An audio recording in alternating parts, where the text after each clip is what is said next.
우리 앞뒤 좌우에 계신 분들하고 한번 인사하겠습니다. 고난보다 하나님의 약속을 붙듭시다. 시작. 고난보다 하나님의 약속을 붙듭시다. 아멘. 예. 우리 삶에 고난이 오고 어려움이 오고 위험이 오고 위기가 오게 되면 우리는 여러분 자동적으로 그 고난에 집중할 수밖에 없습니다. 그러면 나 자신이 얼마나 한심스럽고 안탄스러운지 모릅니다. 내 인생이 처량하게 느껴지게 되는 것이죠. 여러분 신앙생활 하다가 가장 위험한 것이 무엇이라고 그랬습니까? 자기 연민이라고 했어요. 자기 연민이 뭐냐면 나 자신이 불쌍하게 느껴지면 그때부터는 여러분 우리 마음이 쫙 가라앉게 되는 것이죠. 그러나 여러분 고난이 와도 환난이 온다 할지라도 내가 고통 가운데 있다 할지라도 그 가운데 부어주시는 하나님의 은혜의 요소를 발견하게 되면 아무리 작은 은혜라 할지라도 태산같이 큰 인생의 문제를 해결하는 여러분 핵심적인 마스터키가 되는 줄로 믿습니다. 그 은혜를 생각하면 여러분 기분이 좋아지는 거예요. 그 은혜를 여러분 우리가 집중하면 그 은혜가 문제보다 훨씬 더 커지게 되는 것입니다. 제가 이렇게 한번 연구를 해봤어요. 연구가 아니라 한번 가만히 관찰을 해봤어요. 아장아장 이렇게 이제 막 걸어다니는 아이, 막 아장아장 걷다가 넘어지고 이런 걸 이렇게 보는 어른들의 표정이 어떨까? 이렇게 보면 여러분 인상 쓰면서 보는 보는 어른들이 있을까요, 없을까요? 인상 빡 쓰면서 아이들 이렇게 보는 사람 있어요, 없어요? 없어요, 여러분. 아장아장 걸어다니는 아이를 이렇게 보면 그 자체가 우리에게 기쁨을 주고 여러분 또 이렇게 환희를 주는 것이죠. 그렇죠?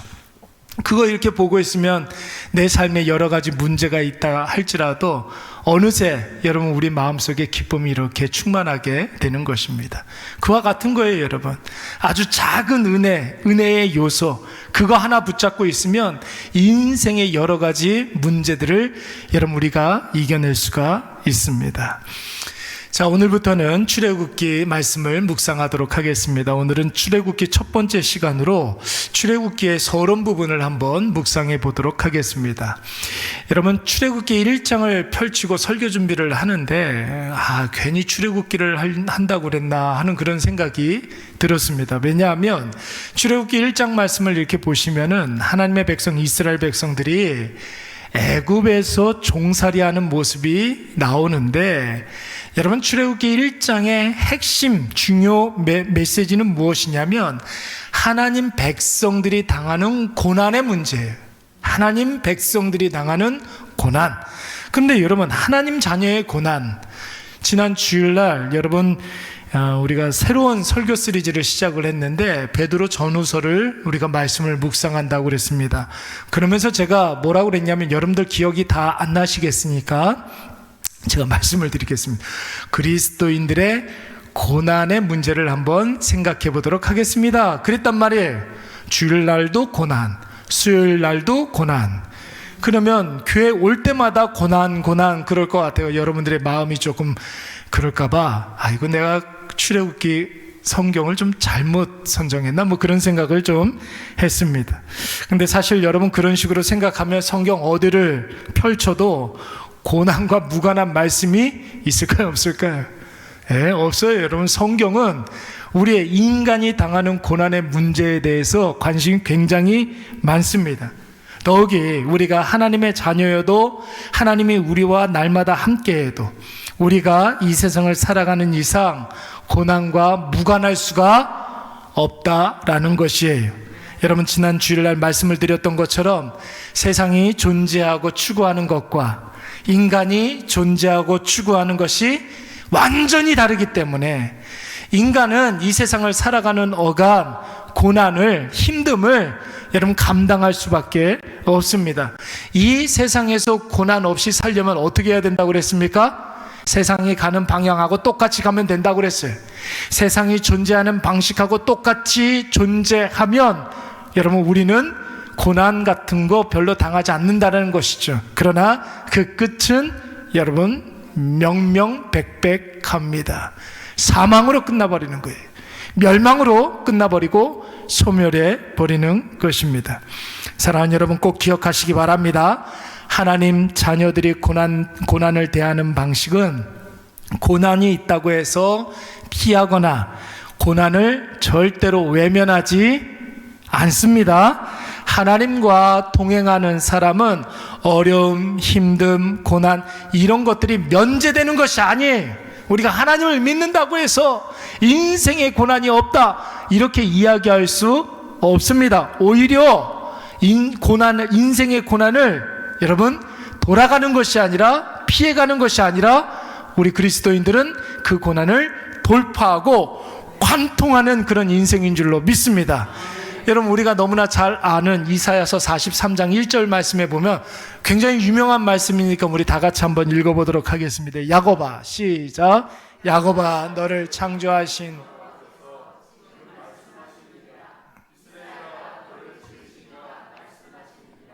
너는 두려워하지 말라. 내가 너를 구속하였고 내가 너를 지명하여 불렀나니 너는 내 것이라 말씀하셨어요. 여러분, 이 말씀에서 하나님이 우리를 창조하시고 지으셨다고 그랬습니다. 그리고 우리와 함께 하신다고 그랬고 우리를 지켜주시고 우리의 갈 길을 인도해 주신다고 했습니다. 그러면 여러분, 우리가 사는 날 동안 하나님이 우리와 함께 하시니까 고난은 없어야 되잖아요. 위험 요소도 없어야 되잖아요. 하나님께서 대신 다 치워주시고 어려움이나 힘듦 같은 거 다 면제시켜 주셔야 할 것 같은데, 여러분, 이사야서 43장 2절 말씀에 보면 뭐라고 그랬습니까? 계속된 2절 말씀에 보면은 물 가운데 지날 때도 있고 불 가운데 지날 때도 있다라는 것이에요. 하나님께서 우리와 함께 하시는데 우리를 엄습할 때도 있고 물 가운데 우리가 지나가야 될 때도 있다라는 것이죠. 여러분, 물 가운데 지나갈 때 하나님이 우리와 함께 하셔서 우리가 결단코 침몰하지 않는다는 사실을 여러분 기억하시기 바랍니다. 불 가운데 우리가 지나갈 때도 있어요. 그런데 누가 우리와 함께 하세요? 하나님이 함께 하시기 때문에 털끝 하나도 끄실리지 아니하고 조금도 다치지 않는다라는 것이죠. 여러분, 다니엘의 세 친구가 여러분 풀무불에 들어갔습니다. 들어갈 때는 몇 명이 들어갔습니까? 3명이 들어갔어요. 근데 가만히 불 속에 이렇게 보니까 4명이 들어가 있는 거예요. 믿지 않는 사람들이 뭐라고 그랬냐면 하나님의 아들과 함께 했다고 그랬어요. 누구와 함께 한 것입니까? 예수 그리스도와 함께 하신 줄로 믿습니다. 불 가운데 있다 할지라도 하나님이 우리와 함께 하심으로 말미암아 조금도 우리의 털끝 하나 끄실리지 아니하고 우리를 지켜 보호해 주신다는 사실을 확신하는데 왜 얼굴을 그러세요? 왜 이렇게 다 졸려가지고 그러고 있는 것 같아요? 이런 메시지를 듣는데 여러분 마음속에 기쁨이 넘치지 않습니까? 확신이 넘치지 않습니까? 막 기분이 막 좋아지지 않습니까? 그렇잖아요. 하나님이 우리를 함께 해주셔서 물 가운데 지나갈 때에도 불 가운데 지나갈 때에도 우리를 지켜주신다고 하니 여러분 마음속에 담대함을 가지시기 바랍니다. 하나님 없는 인생은 접신물도 위험해요.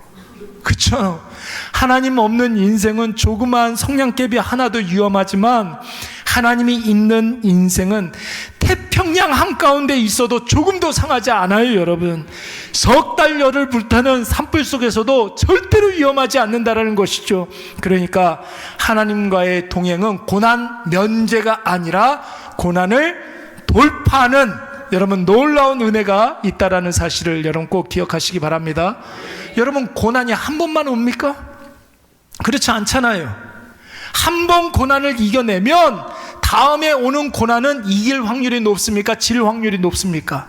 이길 확률이 높은 거예요. 그래서 제가 늘 여러분들에게 말씀을 드리는 것처럼 우리의 삶에서 있는 영적 전쟁에서 승률을 높여라.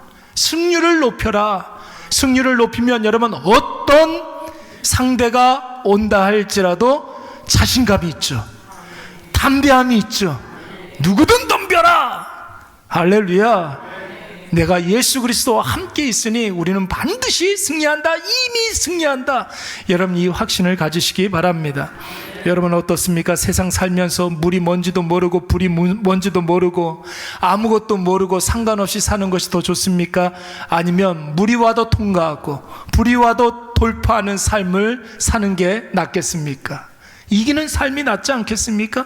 아무것도 모르고 사는 것보다 물도 모르고 흙도 모르고 불도 모르는 인생은 여러분 결국은 면역이 없어서 조금만 시련이 오면 그냥 죽어버리는 거예요. 옛날에 자랐던 애기들과 요즘 자라는 애기들이 다르다며요. 옛날에는 막 흙 퍼먹고 살았잖아요. 막 그렇잖아요. 막 시키지도 않고. 그러니까 옛날에 잘하셨던 분들은 여러분 면역력이 그렇게 좋다는 거 아닙니까? 그런데 환절기만 이렇게 오면 요즘 애들은 다 그냥 코에 그냥 이거 뭐예요 이게 내개강 같은 콧물 이거 흘리고 다니더라고요. 철마다 그러더라고요. 예, 면역이 있어야 돼요. 면역이. 여러분 면역이 없는 인생은 인생이라고 이야기하지 아니하고 인형이라고 이야기하는 게 인형이에요. 물도 이기고 강도 이기고 불도 이겨야 여러분 그것이 인생이라고 이야기할 수가 있는 것이죠. 바로 이런 개념으로 출애굽기 말씀을 봐야 한다라는 것이, 하나님이 함께하는 백성은 여러분 고난이 없다 그런 거 아니에요. 하나님 함께하는 백성도 하나님의 자녀들도 고난 있습니다. 그러나 불신자와 다른 것은 그 고난을 돌파하고 관통하고 이기는 인생이라는 것이죠. 그러면서 여러분 내가 누구인지를 깨닫게 되고, 제가 늘 여러분들에게 말씀드리지 않습니까? 늘 내가 누구인지를 하나님 앞에서 고백해야 되고 하나님이 나에게 어떤 분이신지를 우리가 깨달아야 하고, 내가 누구인지 하나님이 나에게 어떤 분이신지를 알게 되면 오늘 내가 해야 할 일이 무엇인지를 깨닫게 된다라는 것입니다. 여러분 그러면서 우리가 결국은 우리의 인생 가운데 승리하게 되는 것이죠. 우리가 신앙생활을 하는 것도 바로 이것 때문에 하는 거예요. 인생 나 혼자 사는 거 힘들고 결국 패할 수밖에 없는데, 하나님을 믿음으로 하나님이 도와주는 힘으로 우리 인생을 가치 있게 살기 위해서 또 승리하기 위해서는 여러분 우리가 하나님이 필요한 것입니다. 근데 여러분 여기에서 한 가지 우리가 놓치면 안 되는 것 한 가지가 있죠. 하나님은 우리와 함께 하심으로 고난을 정면 돌파하게 하시는데 그냥 막연하게 이기게만 하시는 분이 아니라는 거. 그러니까 막연하게 이기게 될 것이다 이렇게 이야기하고 끝나지 않으세요. 하나님은 구체적으로 우리에게 뭐 하시냐면 뭐 하실까요? 약속하신다는 거예요. 약속을 하신다는 거예요. 하나님이 신실하신 하나님이라는 것은 어떤 의미가 있냐면 약속하시는 하나님이고 그 약속을 성취하시는 하나님이라는 것입니다. 여러분 출애굽기가 바로 이것을 이야기하고 있어요. 이스라엘의 조상들, 그러니까 아브라함의 아들 이름이 뭐예요? 이삭의 아들 이름이 뭐예요? 야곱의 아들 12명의 아들들 가운데 요셉에게 하나님께서 특별히 언약을 하셨습니다. 여러분 이 4명의 족장이라고 그러는데 아브라함, 이삭, 야곱 그리고 요셉까지를 우리가 족장이라고 이야기하고 족장시대라고 그렇게 이야기를 합니다. 이들하고 하나님께서 각각의 언약의 말씀을 해 주셨어요. 근데 여러분 아브라함과 최초로 언약을 맺으시고 약속을 하시고 난 다음에 그 약속을 계속해서 그의 아들들과 갱신하고 확장시켜 가시는 것입니다. 그래서 여러분 특별히 아브라함에게 했던 그 약속이 굉장히 중요합니다.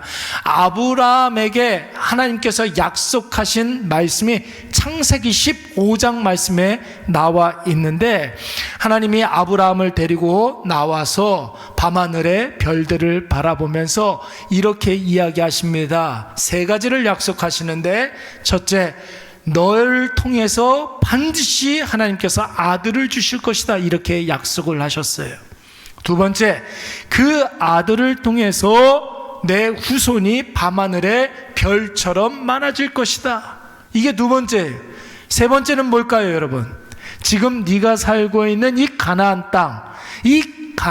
땅을 너의 후손들이 반드시 돌아오게 돼서 이 땅을 차지하게 될 것이다. 여러분, 아들 주고 후손 주고 땅도 주겠다고 말씀하셨습니다. 그런데 여러분, 여기서 한 가지 하나님께서 중요한 말씀을 하시는데, 우리 창세기 15장 13절 말씀 다 같이 한번 읽어보도록 하겠습니다. 시작.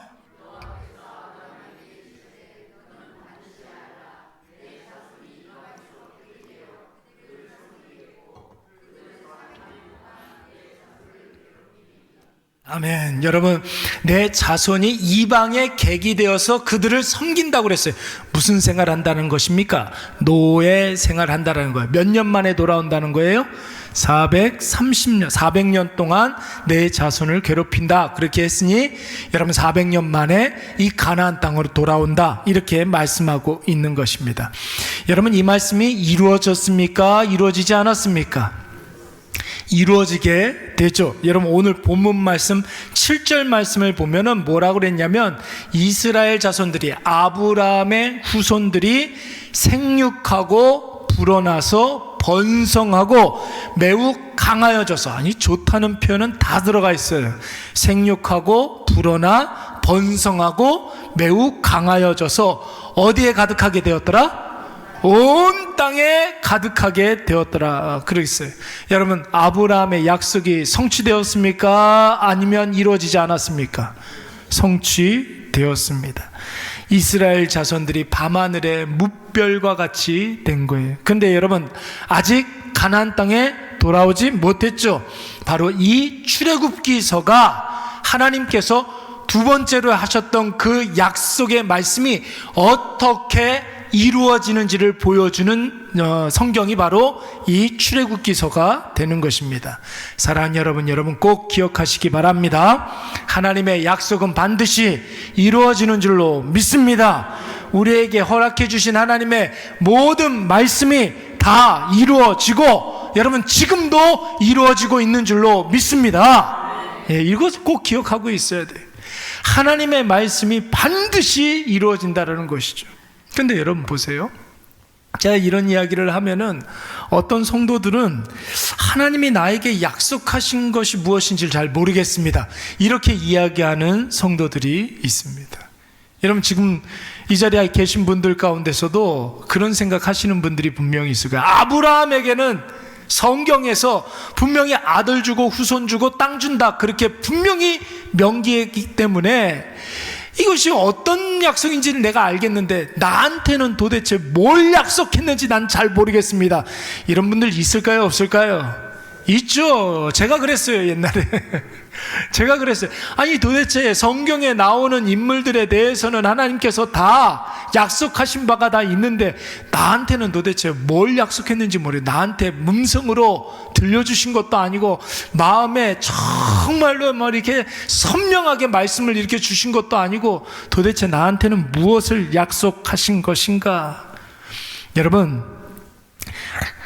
우리가 이게 없으신 분들은 뭐가 없는 거냐면, 하나님이 아브라함에게 뭔가를 약속하셨다라는 것은 하나님이 아브라함과 대단히 굉장히 가까운 존재라는 것 아닙니까? 굉장히 가까운 관계이기 때문에 하나님께서 아브라함에게 직접 이렇게 말씀을 하신 거예요. 약속을 하신 거예요. 그러니까 여러분, 깊은 교제가 있어야 뭣도 있다? 약속도 있는 거예요. 예, 제가 여러분 약속을 한다면 누구하고 약속을 많이 해야 되겠습니까? 예? 사랑하는 아내와 사랑하는 딸에게 약속을 많이 하겠죠. 그렇죠? 아무데나 약속 막 하고 다니면 되겠어요? 그런 사람은 뭐라 그래요? 7푼이 8푼이라고 이야기하는 거예요. 아무런 관계도 없는데 막 약속을 남발하고 이렇게 다니면 되겠느냐고요. 특별한 관계에 있는 사람에게 특별한 약속을 하는 것입니다. 그러니까 여러분, 깊은 교제가 있어야 약속도 있는 거죠. 아브라함 이후에 그의 후손들이 아브라함에게 하신 하나님의 약속을 바라고 기다렸다. 그렇기 때문에 하나님과 깊은 교제를 나누고 긴밀한 관계를 유지하고 있었기 때문에 여러분, 그 약속이 자꾸만 선명하게 나타나는 거고, 아브라함에게 하셨던 그 약속이 그의 후손들에게도 선명하게 유효하게 여러분 존재하게 되는 것입니다. 하나님이 나에게 약속을 안 해주셨어 하는 분들은 먼저 기도하시기 바랍니다. 하나님과 깊은 관계를 맺는 그 깊은 교제가 있어야 한다는 거예요. 여러분, 사귐은 하나님, 세상과 사귀고, 사귐이 있다면 세상과 계속해서 사귀고, 약속은 하나님께 구하고, 그러면 되겠습니까? 그러면 되겠어요? 안 되잖아요, 여러분. 하나님과 가까워지면 가까워질수록 하나님의 약속도 선명해지는 줄로 믿습니다. 이게 있어야 되는 거예요.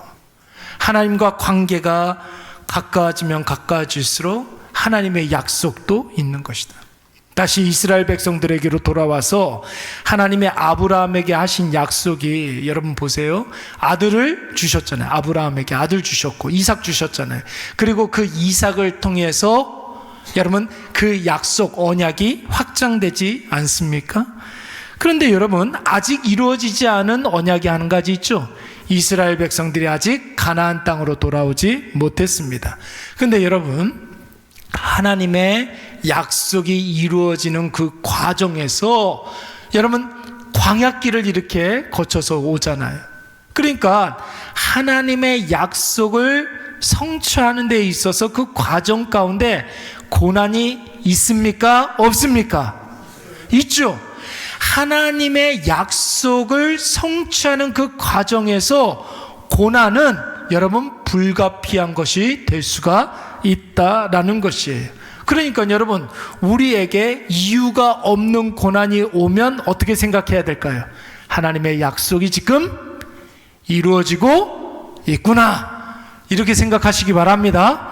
내 삶에 전혀 이유가 없는 그런 고난이 오고 있으면, 온다면 여러분, 하나님께서 나에게 허락해 주시는 그 약속, 그 언약이 지금 성취되고 있다라는 그런 확신을 가지셔야 하는 거예요. 그리고 고난이 왔다 그러면 나 자신을 한번 점검해 봐야 하는 것이죠. 여러분, 이스라엘 백성들, 애굽에서 노예 생활을 하고 있는 이스라엘 백성들 입장에서 놓고 보면 고난이 왔다라는 것은 현실에 안주하지 아니하고 떠나라는 거예요.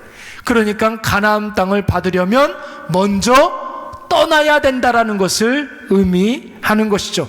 있던 곳을 떠나서 가나안 땅으로 가는 과정, 여러분 그것 자체가 고난이 될 수가 있는 것입니다. 그러니까 여러분, 우리가 이 세상에서 당하는 여러 가지 고난은 사인이 있는 거예요. 다 사인이 있는 것입니다. 그 사인이 뭐라고요? 안주하지 말고 떠나라는 거예요.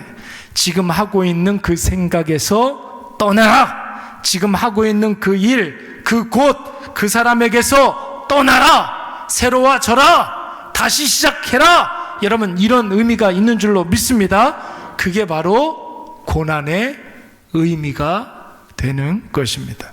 여러분, 내가 뭔가에게서 떠나야 할 때 하나님께서 사인을 주세요. 그 고난이라고 이야기할 수가 있는 것이죠. 내가 옳다고 생각하는 그것, 여러분 그 생각을 버리는 것 참 어려워요. 내가 하던 그 일을 중단하고 그곳을 떠나는 것, 그것도 엄청나게 어려운 일입니다. 사람도 마찬가지죠. 여러분, 그 사람과의 관계를 정리하고 그 사람을 잘라내는 것, 여러분 그것이 얼마나 어렵습니까? 그래서 여러분 그 모든 것들이 고난이 될 수가 있는 거예요. 여러분 보세요. 이스라엘 백성들이 애굽을 떠나기가 쉬웠을까요? 어려웠을까요? 이스라엘 백성들이 애굽을 떠나는 것이 쉬웠습니까? 어려웠습니까? 무려 애굽에 살았던 그 연수가 430년 동안 여러분 애굽에서 살았단 말이에요. 한 세대가 여러분 30년이라고 한다면, 한 세대가 우리 30년이라고 이야기하잖아요. 야곱 이후에 무려 14대가 14대가 여러분 애굽 땅에서 살았던 것입니다. 우리가 지금 몇 년도에 2025년도잖아요. 2025년도에서 여러분 430년 전이면 언제입니까? 언제예요? 1595년 정도 이렇게 되죠. 저는 미리 계산을 해왔습니다. 2025년도에서 430 빼면은 1595년. 여러분, 임진왜란이 1592년도, 93년도 이렇게 임진왜란이 일어났어요. 여러분 만약에 한번 생각을 해보세요. 우리가 임진왜란 당시에 우리가 살고 있었다고 생각을 해보세요. 일본에 의해서 우리가 여러분 임진왜란 때 포로로 다 일본으로 끌려갔다고 생각하세요. 우리 모든 가족이 다 일본으로, 여러분 일본으로 끌려간 사람들 많이 있잖아요. 뭐 도예나 여러 가지 문화유산을 가지고 있는 사람들, 여러분 일본으로 끌려간 사람들 굉장히 많았습니다. 그로부터 여러분 조선 사람이었는데, 끌려간 거는 조선 사람이었는데 430년을 일본에서 살았다고 한다면 여러분 그 사람은 조선 사람입니까? 일본 사람입니까? 여러분 조선 말을 쓰겠습니까? 일본 말을 쓰겠습니까? 일본 말을 썼겠죠. 여러분 일본에 사는 것이 편합니까? 한국에 사는 것이 편합니까? 일본에 사는 것이 훨씬 더 편해요. 그 중에 그런 사람들도 있겠죠. 430년 전 뿌리를 찾아서 한국 가서 살자고 하면 여러분 힘들까요? 아니면 쉬울까요? 힘든 일이에요. 그럼에도 불구하고, 그 힘든 과정이 있음에도 불구하고, 고난이 있음에도 불구하고, 여러분 한국 가서 살아야 되겠다, 430년 만에 한국 가서 살아야 되겠다 이렇게 생각하는 사람들이 있다면 여러분 그 사람은 아마 그런 사람일 거예요. 나는 일본 사람이 아니야, 나는 한국 사람이야, 이런 그 일념 가지고 한국 가서 살려고 할 겁니다. 여러분 그러니까 고난은 뭐냐면, 이스라엘 백성들이 이제 430년 만에 애굽에서 나온다라는 것은 뭘 말하는 거냐면, 나는 애굽 사람이 아니다, 나는 하나님의 자녀다, 이 구별된 생각을 가지고 있었다라는 것이에요.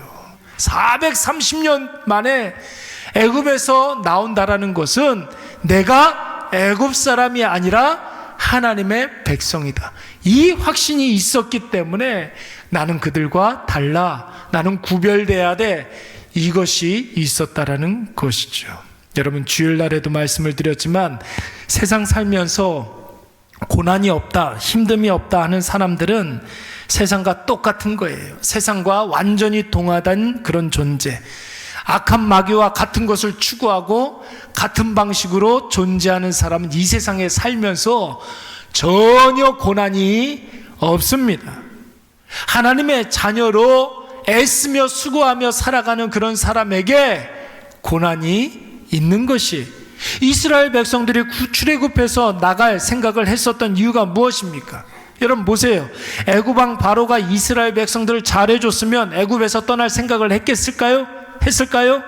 안 했겠죠. 여러분 보조금 주고, 생활비 주고, 직장도 주고, 아파트도 주고, 육아 교육비도 주고 막 이러면서 니네가 정말로 자유롭게 한번 잘 살아봐, 이렇게 애굽의 바로가 잘 이렇게 대해줬으면 이스라엘 백성들이 나갈 이유가 없는 거죠. 그냥 애굽에서 사는 게 좋은 거죠. 그런데 애굽에서 이스라엘이 고통받고 힘들고 박해를 당하니까 여러분 이들이 애굽에서 떠나려고 했던 것입니다. 여러분 우리도 살면서 힘듦이 있고 고통이 있고 어려움이 있잖아요. 그러면 내가 안주하고 있는 게, 내가 지금 이 자리에서 지금 안주하고 있는 건 아닌가, 우리가 좀 생각해 봐야 하는 것입니다. 그것이 생각이든 그것이 하고 있는 일이든 그것이 사람이든 내가 지금은 떠나야 할 때가 아닌가, 그런 생각 좀 해봐야 되는 거예요. 하나님의 자녀로서의 구별됨이 필요하기 때문에 그와 같은 과정이 필요한 거죠. 내가 존재가 다른 사람들이랑 같이 있다라는 것이, 여러분 나는 안주하고 있는 것은 아닌가, 그런 생각 해봐야 돼요. 이게 바로 출애굽기의 서러운 부분입니다. 하나님과의 동행이 무엇인지, 하나님과 동행하면서 우리가 고난을 어떻게 해야 된다고요? 돌파해야 되는 거죠. 하나님의 약속은 무엇인지, 여러분 하나님과 깊은 교제 가운데 하나님께서 나에게 약속하신 것을 우리가 깨닫게 되는 줄로 믿습니다. 그 약속의 성취가 무엇인지, 여러분 그 약속을 성취하기 위해서 우리가 고난의 과정을 거쳐야 하는 것이죠. 우리에게 하나님이 약속하신 신앙의 여정이 있습니다. 하나님이 우리에게 약속하신 것을 이루신 것도 있을 거고, 또 앞으로 하나님의 약속이 이루어질 것도 있습니다. 그 과정에서 여러분 고난이 있겠지만, 약속의 성취의 과정이라는 측면에서 고난이라면 여러분 우리 감당할 수 있습니까? 없습니까? 고난 조금 감당하고 약속이 성취된다면 그 고난 감당할 수 있죠. 여러분, 우리 다 같이 8절 말씀 한번 볼까요? 누가 나옵니까? 누가 나와요? 요셉을 알지 못하는 새 왕이 나오잖아요. 여기서 말하는 요셉을 알지 못하는 새 왕이라는 것은 요셉의 존재를 전혀 모르는 사람이 나왔다, 이런 뜻이 아니에요, 여러분. 요셉을 별로 좋아하지 않는 새 왕이 나왔다는 뜻이에요. 요셉을 굉장히 탐탁치 않게 생각하는 새 왕. 여러분, 이 말은 무슨 뜻이냐면, 간단하게 설명을 드리자면, 요셉이 총리로 있었던 때에 애굽의 왕은 사실 애굽에서 낳고 애굽 토착민들 가운데 왕이었던 사람이 아니었어요.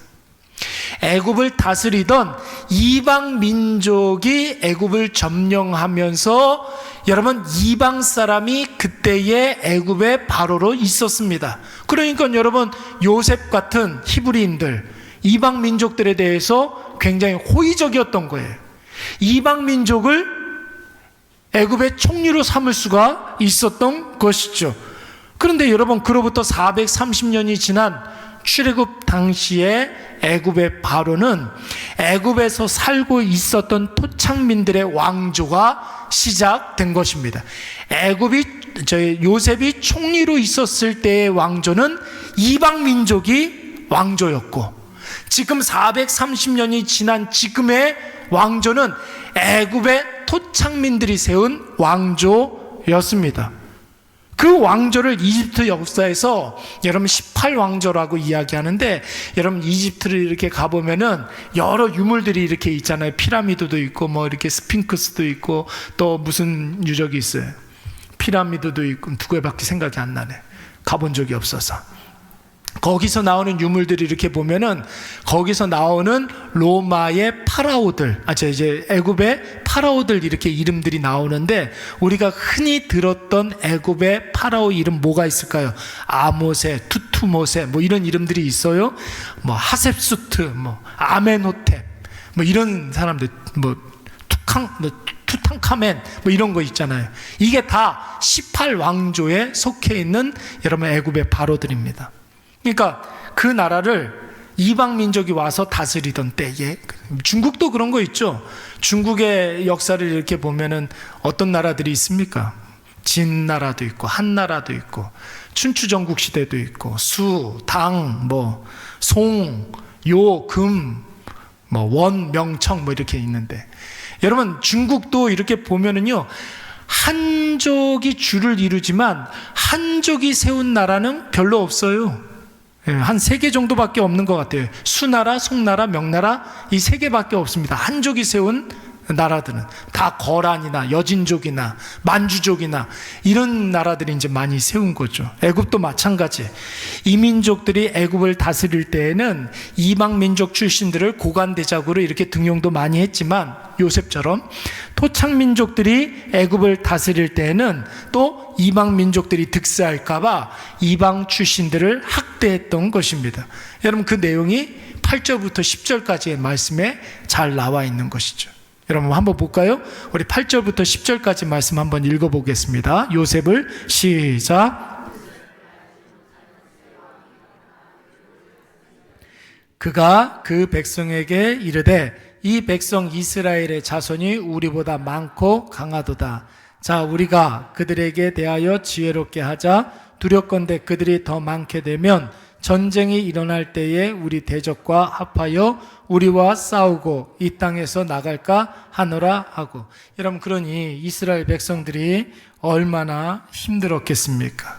그런데 여러분, 이게 이스라엘에게는 여러분 당장은 힘든 일이었지만, 여러분 역사적으로 나중에 놓고 보니까 이게 기회였던 거예요. 이 고난과 이 학대가 겉으로는 학대이지만 이 학대로 말미암아 하나님의 언약이 성취되지 않습니까?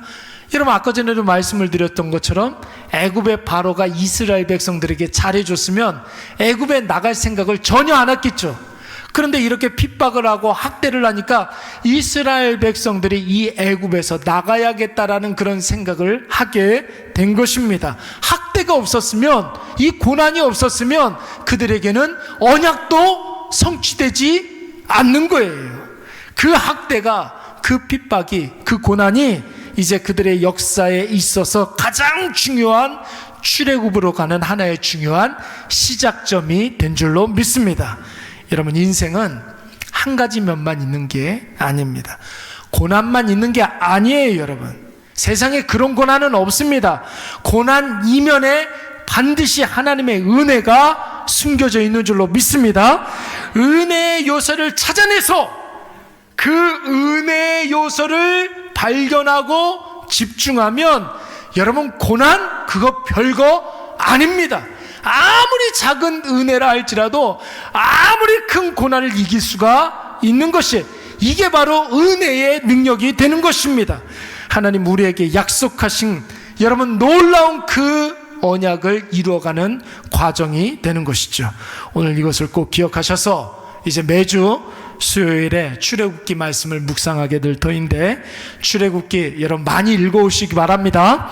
또 메모도 열심히 하셔서 우리의 삶을 잘 해석하시는 저와 여러분이 되시기를 간절히 축원합니다. 우리 한번